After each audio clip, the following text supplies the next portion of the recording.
Selamat siang pemirsa. Infrastruktur modern dan humanis IKN pembangunannya kini kian berkembang pesat, hingga menunjukkan wujud keindahan Nusantara yang membuat bangga bangsa Indonesia.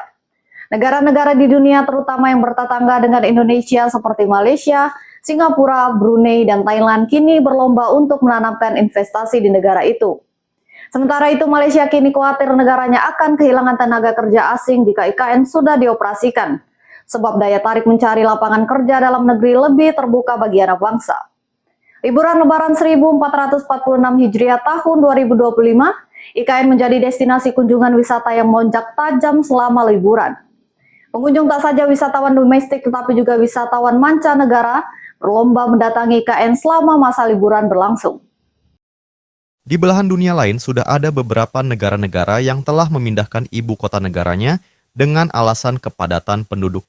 Begitu pula dengan Indonesia telah mempertimbangkan dan memutuskan secara matang terkait pemindahan ibu kota negara dari Jakarta ke Kalimantan Timur, tepatnya di Penajam Pasir Utara.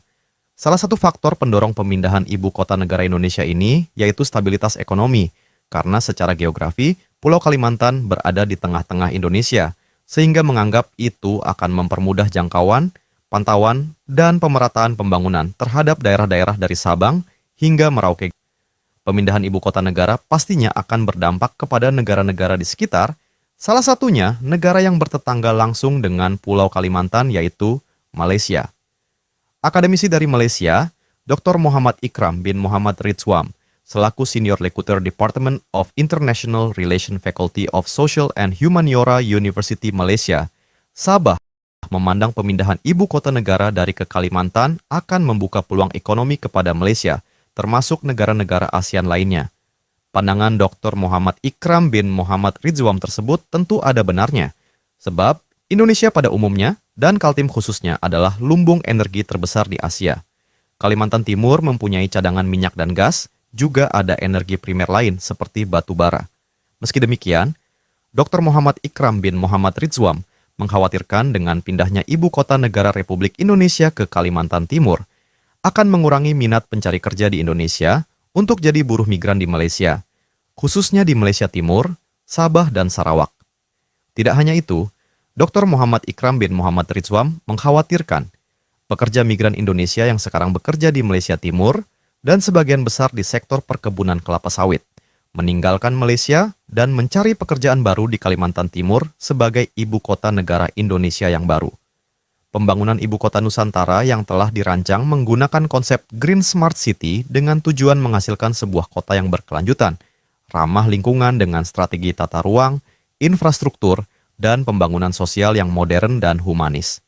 Selain itu, membuka peluang kerja sama antar negara, khususnya negara-negara di ASEAN membangun perekonomian bersama. Duta Besar Malaysia untuk Indonesia, Dato Syed Muhammad Hasrin Tengku Husin, juga menjelaskan bahwa kerjasama bilateral Malaysia dengan Indonesia yang sangat erat akan terus terjalin dalam kerjasama ekonomi, perdagangan, hubungan masyarakat. Bahkan negara Malaysia akan berinvestasi pada proyek di ibu kota Nusantara.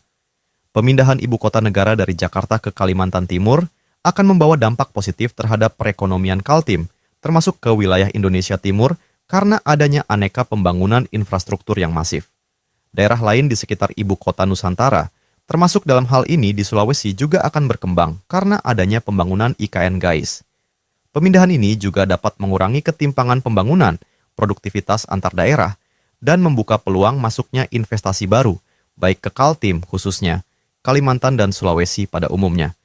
Segala inovasi terbaru di pembangunan ibu kota Nusantara pasti ada dampak positif maupun negatifnya, termasuk pada tatanan sosial kemasyarakatan, terutama terhadap masyarakat di sekitar lokasi ibu kota Nusantara, karena akan berdampingan dengan kawasan pusat pemerintahan yang modern. Masyarakat di sekitar IKN bisa merasakan dampak dari pertumbuhan di sektor perdagangan, pariwisata, transportasi, dan lain sebagainya, serta hidup berdampingan dengan penduduk pendatang dalam jumlah cukup banyak.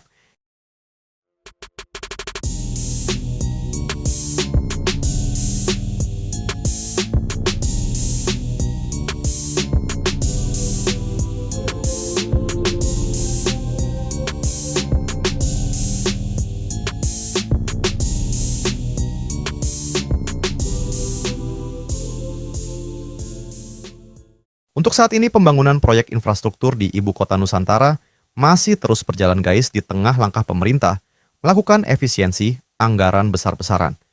Progres terbarunya tahun 2025 ini pembangunan Ibu Kota Nusantara. Tahap pertama telah mencapai 98,2%.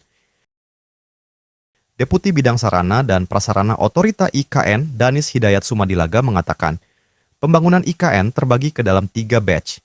Ketiga batch ini merupakan proyek dengan dukungan pendanaan dari Anggaran Pendapatan dan Belanja Negara, APBN, Kementerian Pekerjaan Umum dan Perumahan Rakyat, PUPR.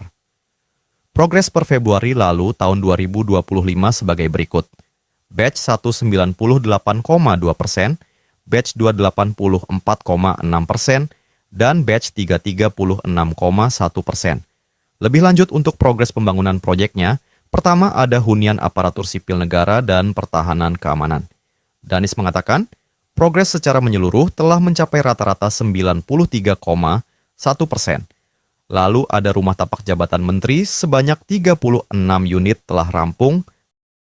Selanjutnya, pembangunan 4 kompleks kantor Kementerian Koordinator, Kemenko, dengan rata-rata mencapai 96,4%. Lalu landasan pacu bandara IKN dengan progres mencapai 89,6%. Di samping itu, banyak bangunan-bangunan kantor pemerintahan yang telah rampung 100%. Bangunan tersebut antara lain Istana Negara dan Lapangan Upacara, Istana Garuda, Kantor Sekretariat Presiden, Setpres, hingga Kantor Kementerian Sekretariat Negara, Kemensetnek.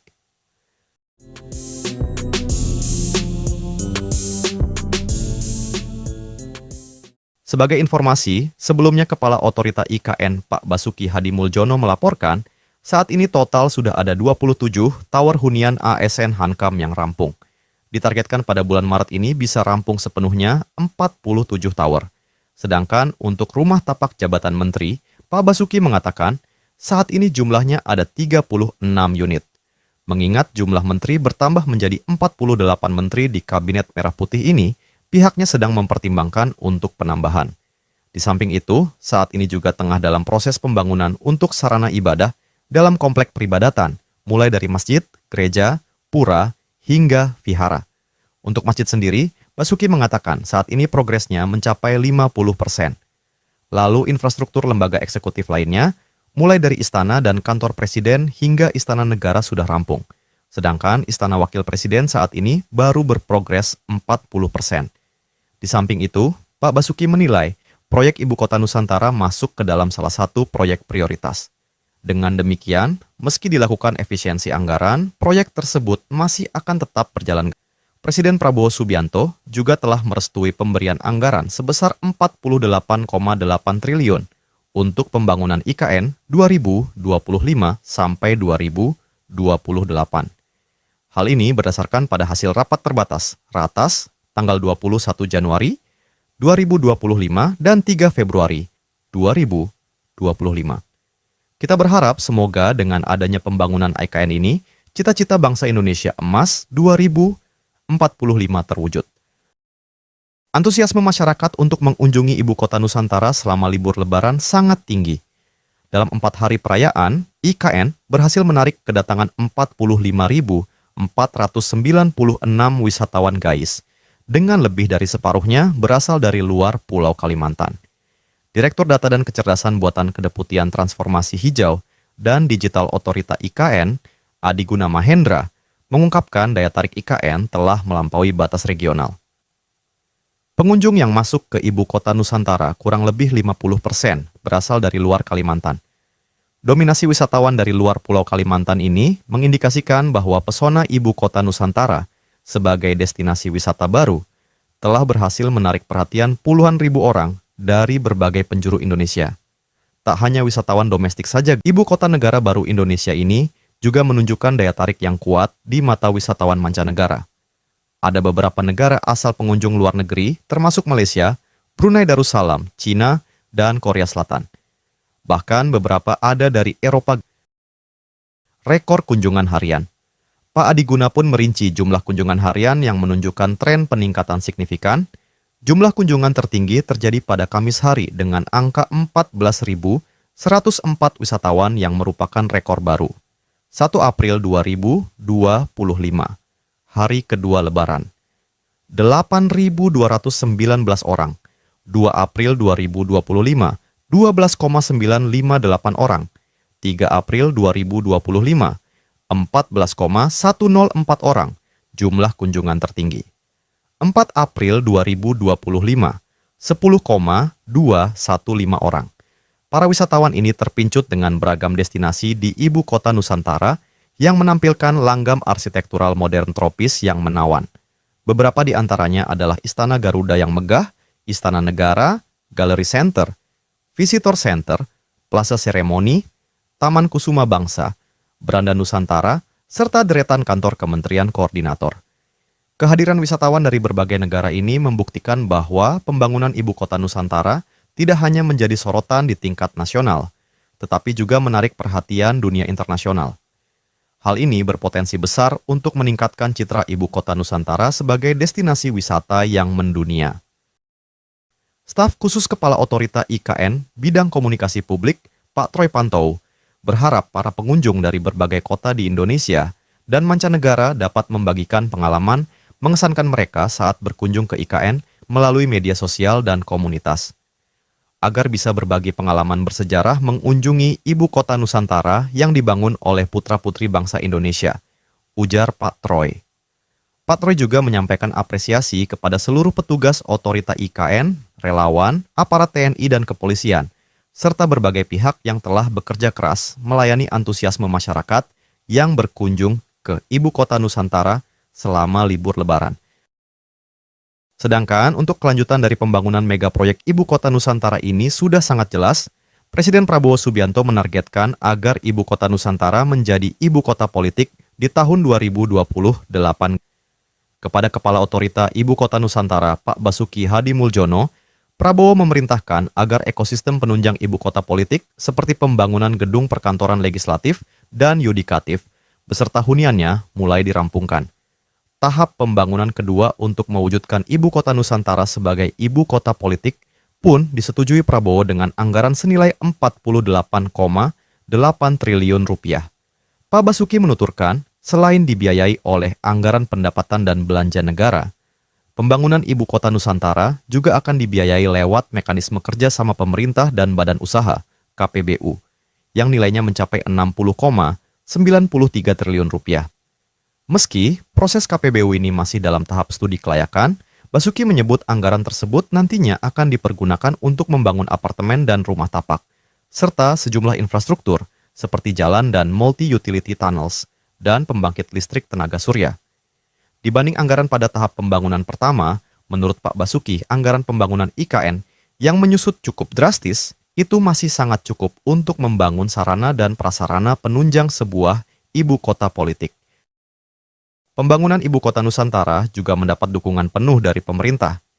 Hal ini menyusul ditetapkannya IKN sebagai salah satu dari 77 proyek strategis nasional PSN dalam peraturan Presiden, Perpres Nomor 12, Tahun 2025 tentang Rencana Pembangunan Jangka Menengah Nasional, RPJMN, tahun 2025 sampai 2029. Penetapan ini menegaskan komitmen Presiden Prabowo Subianto untuk melanjutkan dan mempercepat pembangunan ibu kota Nusantara sebagai simbol kemajuan dan pemerataan pembangunan di Indonesia. Keputusan Presiden Prabowo ini juga sekaligus menunjukkan bahwa IKN menjadi salah satu prioritas utama dalam RPJMN 2025 sampai 2029. Dengan status PSN, pembangunan ibu kota Nusantara akan mendapatkan dukungan penuh dari berbagai pihak, termasuk pemerintah pusat, daerah, BUMN, dan swasta. Cakupan PSN dan kriteria proyek. Berdasarkan Perpres Nomor 12, Tahun 2025, PSN mencakup berbagai proyek yang berkontribusi signifikan terhadap pencapaian tujuan pembangunan nasional. Beberapa di antaranya adalah program makan bergizi gratis, proyek swasembada pangan, energi dan air, proyek hilirisasi industri, proyek pembangunan manusia, dan proyek IKN sebagai PSN lanjutan. Dari 77 PSN yang ditetapkan, 48 diantaranya merupakan proyek lanjutan dari periode sebelumnya, dan IKN termasuk di dalamnya GAIS. Hal ini menunjukkan keberlanjutan komitmen pemerintah dalam merealisasikan visi Ibu Kota Nusantara. Perlu dicatat bahwa daftar PSN ini bersifat indikatif dan dapat mengalami perubahan atau penambahan berdasarkan evaluasi dan penilaian proyek-proyek yang memenuhi kriteria. Penetapan PSN setiap tahunnya juga akan disesuaikan dengan kerangka waktu, prioritas pembangunan, kesiapan proyek, ketersediaan pendanaan, dan persetujuan Presiden. Dengan ditetapkannya Ibu Kota Nusantara sebagai PSN, diharapkan pembangunan ibu kota baru ini dapat berjalan lebih lancar dan efisien.